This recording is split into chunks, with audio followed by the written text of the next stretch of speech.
مگر نبی پاک نے یہ فرمانے سے پہلے کیا انفسائز کیا، تاکیدن کتنی شاندار بات فرمائی۔ حدیث پاک کا خلاصہ ہے کہ میں اللہ کی قسم کھا کر کہتا ہوں راہ خدا میں خرچ کرنے سے مال کم نہیں ہوتا۔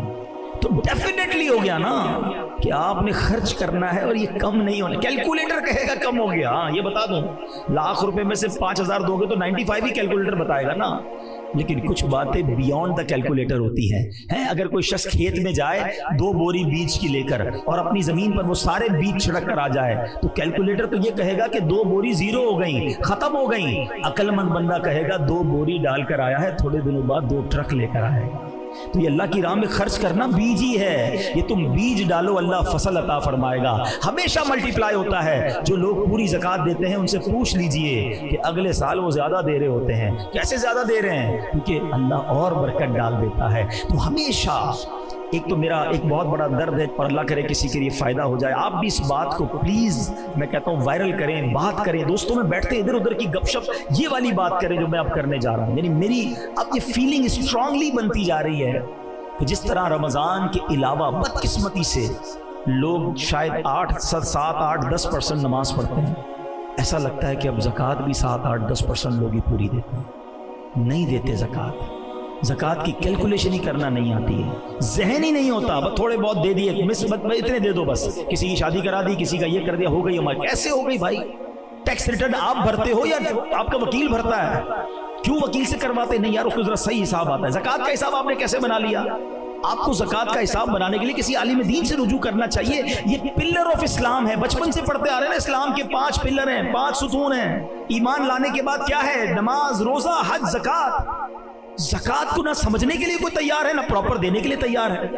حالانکہ پورے سال میں ایک بار، وہ بھی کتنے سارے مال کو تو ڈڈکٹ کر دیا گیا۔ اگر میں لاجیکلی بات کروں نا، ہے تو 2.5% ہی، لیکن اگر لاجیکلی بات کی جائے، اگر سمجھانے کے لیے، تو زکوٰۃ تو شاید 1-1.5% بنتی ہے۔ آپ کہیں گے یہ کیسے؟ بھائی آپ کا گھر نکل گیا زکوٰۃ سے، آپ کی فیکٹری نکل گئی، آپ کی ساری گاڑیاں نکل گئی، گھر میں جو سامان ہے وہ نکل گیا، اگر کوئی کرائے پہ جگہ دی تو وہ بھی نکل گئی۔ اب بتائیے ہمارا 50% نارملی سرمایہ، وہ گھر، گاڑیاں اور فیکٹری یا دکان جو ہماری مین چیزیں، فیکٹری کی مشینری بھی نکل گئی۔ اتنی ساری چیزیں تو شریعت نے مائنس کر دی، اب بچا کیا؟ اس پر 2.5% ہے، پھر بھی بھاری پڑ رہا ہوتا ہے، پھر بھی اس پہ جان جاری ہوتی ہے۔ حالانکہ حدیث پاک کے الفاظ ہیں کہ زکوٰۃ مال کا میل ہے، حدیث پاک کا مضمون ہے، جس مال میں یہ میل مل جائے اس مال کو برباد کر دیتا ہے۔ اور آگے عذاب الگ ہے، ادھر تو بربادی ہے، ادھر عذاب الگ کھڑا ہے۔ حالانکہ دینے والوں سے کیا فرمایا؟ سبحان اللہ، کہ اپنی زکوٰۃ دے کر اپنے مالوں کو مضبوط قلعوں میں قید کر لو، سیکیور ہو جاتا ہے آپ کا مال اللہ کی رحمت سے۔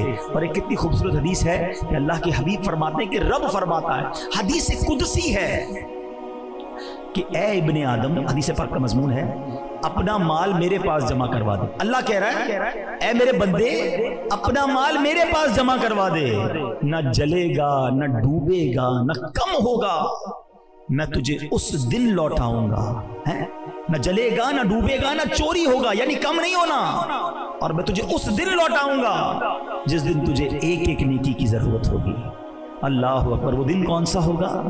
جب بیٹے کو ماں بھی مدد نہیں کرے گی، باپ کو بیٹا بھی جواب نہیں دے گا، نفسا نفسی کا دور ہوگا، ایک گناہ کوئی لینے کے لیے تیار نہیں ہوگا، ایک نیکی کوئی دینے کے لیے تیار نہیں ہوگا، اور اللہ کے یہاں وہ تمہارا ڈپازٹ جمع ہوگا۔ جب رب فرماتا ہے میں تمہیں اس دن دوں گا جس دن تمہیں ایک ایک نیکی کی ضرورت ہوگی، پھر خرچ کرنے میں سوچیں۔ رمضان سخاوت کا مہینہ ہے، رمضان عطاؤں کا مہینہ ہے، اور آپ بانٹے جائیں۔ اگر زکوٰۃ دے بھی دی نا اور نیکی کا کوئی اور کام آ گیا اور دے دیں۔ اور یہ بھی حدیث پاک کے الفاظ ہیں کہ گن گن کر خرچ نہ کرو، ورنہ وہ رب کریم بھی تمہیں گن گن کر عطا فرمائے گا۔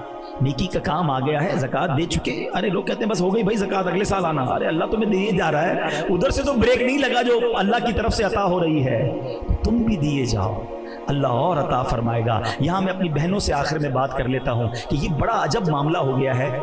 حالانکہ سونے کی زکوٰۃ اس پر ہے جس کے پاس سونا ہے، چاندی کی زکوٰۃ اس کے اوپر ہے جو مالک ہے چاندی کا۔ تو ہماری اسلامی بہنیں جو گھر والیاں ہوتی ہیں، گھر کے لوگ ہوتے ہیں، وہ نہیں دیتے زکوٰۃ، کہتے ہیں ہم تھوڑی کماتے ہیں۔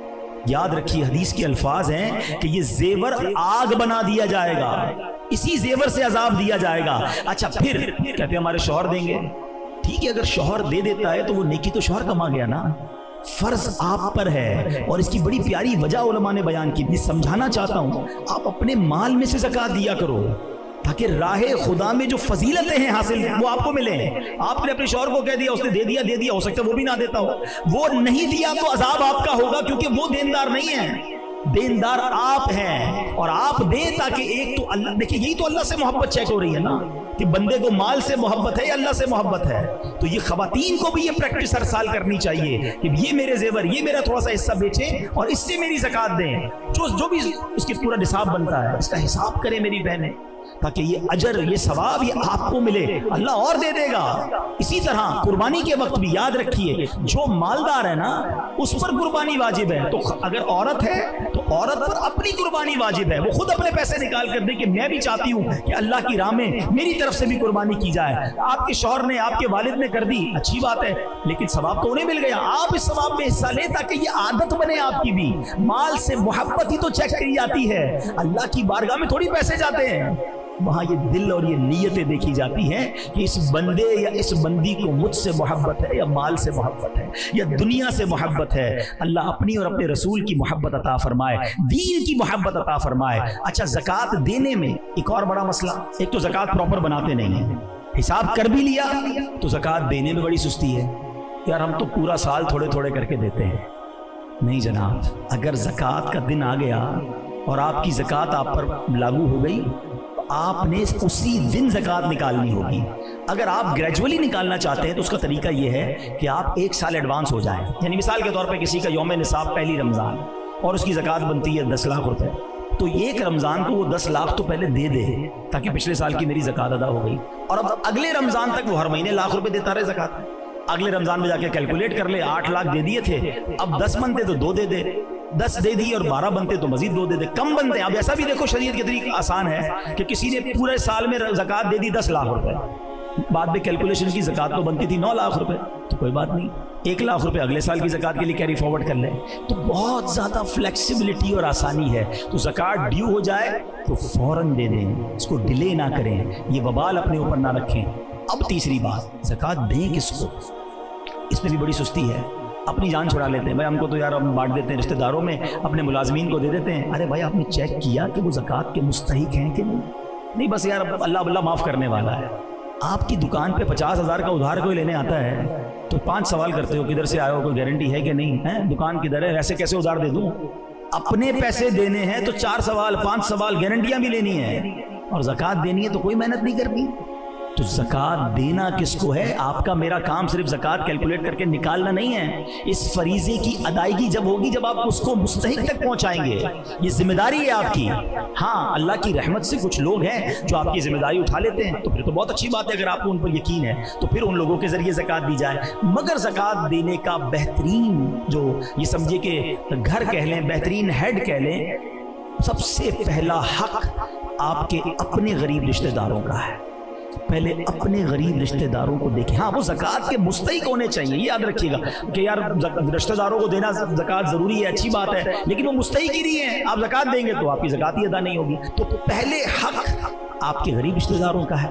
اس کے بعد میں گزارش کروں گا کہ عاشقان رسول کی بے شک عظیم و شان تحریک دعوت اسلامی آپ کے سامنے ہے کہ کتنے بڑے پیمانے پر دین کی خدمت کر رہی ہے. تو کمال کی آرگنائزیشن ہے، نمازی بھی بناتی ہے، قرآن بھی پڑھاتی ہے، جنت کے راستے پر بھی ہمیں لے جاتی ہے، اور بیمار ہو جائیں تو خون بھی دیتی ہے، پرابلم آ جائے تو کھانا اور راشن بھی پہنچاتی ہے. تو اتنی ساری ڈائمینشنز میں اگر کوئی آرگنائزیشن کام کر رہی ہو اور پھر کرسٹل کلیئر اکاؤنٹس کے ذریعے ہمارے الحمدللہ چارٹرڈ اکاؤنٹنٹس ہمارے اکاؤنٹس کو دیکھتے ہیں، ہم اپنے آڈٹ فرم سے آڈٹیں ہو رہی ہیں، آپ بھی ہمارا پارٹ بنیے. میں تو کہتا ہوں آپ اپنا صرف ڈونیشن نہ دیں، آپ دعوت اسلامی کا پارٹ بنیں اور اپنا ڈونیشن اپنے ہاتھ سے ہی خرچ کر لیں. دعوت اسلامی کے کسی ڈپارٹمنٹ کو اس طرح جوائن کریں کہ خود ہی اسے لیڈ کریں، تاکہ صرف اپنے دنیا کے لیے کام نہ کریں، اپنے کاروبار ہی کو ٹائم نہ دیں، اپنی آخرت کے لیے بھی ہم یہ کام کریں. اللہ کریم سے دعا ہے کہ رب کریم اس رمضان کو صحیح طریقے سے سنت کے مطابق گزارنا نصیب فرمائے، خوب عبادتیں کرنا، سارے روزے اور تراویح پڑھنا اور رکھنا، اور اپنی راہ میں خوب خرچ کرنے کی توفیق عطا فرمائے.